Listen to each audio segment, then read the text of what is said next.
क्योंकि बहू झूठ नहीं बोलती। सुधा और राकेश के 3 बेटे थे। शादी के बाद तीनों माँ बाप से दूर रहते और सिर्फ त्योहारों में आते। माँ जी, पिताजी, अगली बार आप लोग हमारे घर आइएगा। अरे नहीं बहू, सब यही आ जाते हैं तो घर खिला खिला लगता है। हाँ बहू, तू हमेशा बुलाती है तो जरूर आएंगे तेरे पास भी। हाँ हाँ, दीदी का घर बड़ा जो है, सब कुछ अपनी शादी के बाद दीदी को ही तो दे दिया था। हमें भी दिया होता तो हम भी बड़ा घर लेते। क्यों सुनील? अरे नहीं नहीं, पापा ने सबको एक बराबर ही दिया है। छोटी बहू, क्या चाहिए तुम्हें, बोलो। वो आपके सोने की चेन वाली घड़ी है ना, वो अगर आप मुझे। तभी वहाँ मजली बहू भी आ जाती है। और मुझे ना आपका मंगलसूत्र इतना लंबा, सुंदर और भारी भी है। अरे हाँ हाँ, तुम दोनों को ही दूंगी बहू, चिंता न करो। चलो अब खाना लगाओ, खाना खाया जाए। सभी मिलकर खाना खाते हैं कि पड़ोसन आ जाती है। अरे सुधा बहन, थोड़ी चीनी तो देना, घर में शक्कर नहीं है और मेहमान सर पर बैठे हैं। अरे छोटी बहू, चाची को शक्कर तो दे दो। अरे मजली दीदी, आप दे दीजिए ना, मैं यहाँ कम आती हूँ तो मुझे पता ही नहीं है कि सासू माँ सारी चीजें कहाँ रखती है। और तुम, मैं कौन सा यहाँ रोज शक्कर फाँकने के लिए आती हूँ, मुझे भी नहीं है पता। तभी बड़ी बहू हाथ में चीनी की कटोरी लेकर आती है। चाची, शक्कर आप लोगों का बड़ा सहारा है माँ जी और पिताजी को, वरना हम लोग तो यहाँ रहते ही नहीं। आप जैसे पड़ोसी हैं तो हम निश्चिंत है। और जीती रहे बहू, अब तो ये घर पड़ोस कम परिवार ज्यादा लगता है। सुधा अपनी बड़ी बहू को देखकर बहुत खुश रहा करती थी। वो उससे अक्सर घंटों बात भी किया करती, लेकिन दोनों दूसरी बहुओं का भी वो समझती थी कि शायद छोटी है, वक्त आने पर संभल जाएंगी। समय आ जाता है जब सभी को वापस जाना होता है।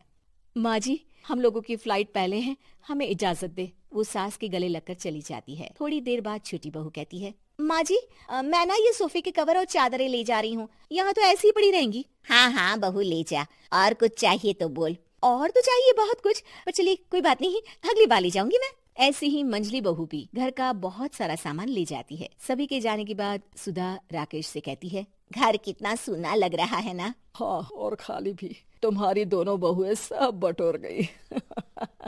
अरे ठीक है ना, हम दोनों ही तो हैं, कितना सामान लगेगा। फिर उन लोगों की नई गृहस्थी, इतना मत सोचा करे। समय बीतता है। ऐसे ही हर साल त्योहारों में सुधा और राकेश के बच्चों की बहू आते और जाते वक्त ढेर सारा सामान पैक कर कर ले जाती। लेकिन कुछ ही सालों में सुधा का देहांत हो जाता है। पिताजी, आप यहाँ अकेले क्या करेंगे, हम लोगों के साथ चलिए। अरे नहीं नहीं बहू, इस घर में सुधा की यादें हैं, मैं उसे नहीं छोड़ सकता हूँ। अब तुम लोगों की माँ नहीं रही। देख लो, वैसे तो मैंने उसके जीते जी सब कुछ दे दिया है, लेकिन कुछ उसका पर्सनल कीमती सामान था जो ये है, ले लो। सामान में होती है एक घड़ी और एक मंगलसूत्र। माँ जी ने कहा था कि वो ये घड़ी मुझे देंगी। हाँ हाँ पिताजी, माँ ने सबके सामने ये घड़ी सरिता को देने के लिए कहा था। उठा लो सरिता माँ की घड़ी। अब क्या था, छोटी बहू फट से घड़ी उठा लेती है। और पिताजी, ये मंगलसूत्र तो माँ ने मुझे ही देने को कहा था, याद है ना। वो सभी की ओर इशारा करती है। तू भी ले ले ये हार बेटा, कोई बात नहीं। मंजली फटाक से हार उठा लेती है। ससुर बड़ी बहू की तरफ देखते हैं। तुझे क्या दूं बेटा? पिताजी, माँ ने एक चीज मेरे लिए भी रखी है। सभी के कान खड़े हो जाते हैं कि आखिर सास ने क्या रखा होगा बड़ी के लिए। अरे माँ जी तो दीदी से प्यार भी ज्यादा ही करती थी, हमेशा उनसे बात किया करती। जरूर कोई बड़ी और अपनी प्रिय चीज दी होगी दीदी को। और देख लेते हैं ना, वरना तो हम भी बराबर का बंटवारा करेंगे। हाँ हाँ, कर लेना बंटवारा। लेकिन बड़ी बहू बताओ तो, सुधा ने क्या रखा है तुम्हारे लिए? अभी तो हम लोग यही हैं पापा जी, जब जाने लगेंगे तो बता दूंगी। बड़ी बहू के मुंह से ये बात सुनकर बाकी दो बहुएं सोचने लगती हैं कि आखिर क्या है जो दीदी को सासू माँ देकर गई हैं। दीदी, ऐसा तो नहीं ना कि पूरे घर का आधा हिस्सा माँ बड़ी भाभी को देकर गई हो? तभी वहाँ ससुर आ जाते हैं। नहीं नहीं, ऐसा कुछ नहीं है। मकान तो तुम तीनों का बराबर से है। देखो, बड़ी बहू से तुम्हारी सास ज्यादा जुड़ी थी, न जाने क्यों घंटों बात किया करती थी। पता नहीं क्या देकर गई है उसे। और ससुर जी, आपको क्या पता, चालाकी से पूरे घर के पेपर में साइन करवा लिए हो, या फिर कोई छुपा गहना।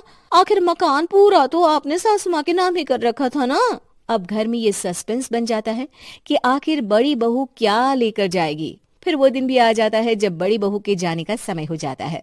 बेटा, परसों तुम चली जाओगी, बताया नहीं माँ ने तुम्हें क्या दिया? घड़ी और हार जो बेशकीमती था और तुम्हारी सास को सबसे ज्यादा प्रिय था, उसका तो बंटवारा भी हो चुका है। अब तुम्हारी बारी। हाँ पिताजी, आज मैं ये बात बताने ही वाली थी। माँ ने मुझे उससे भी बेशकीमती चीज दी है, और वो है आप। आपसे अधिक प्रिय उन्हें कुछ नहीं था।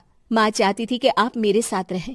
चलिए पिताजी, बेटा, मेरे पास तो कोई पेंशन भी नहीं है और ना ही कोई प्रॉपर्टी। लेकिन आपके पास संस्कार है पिताजी, जो मेरे बच्चे आपसे लेंगे, तो आपको ले जाने पर स्वार्थ ही है मेरा। चलिए ना पापा। सभी के सामने पिताजी बड़ी बहू और बेटे के साथ उनके घर चले जाते हैं।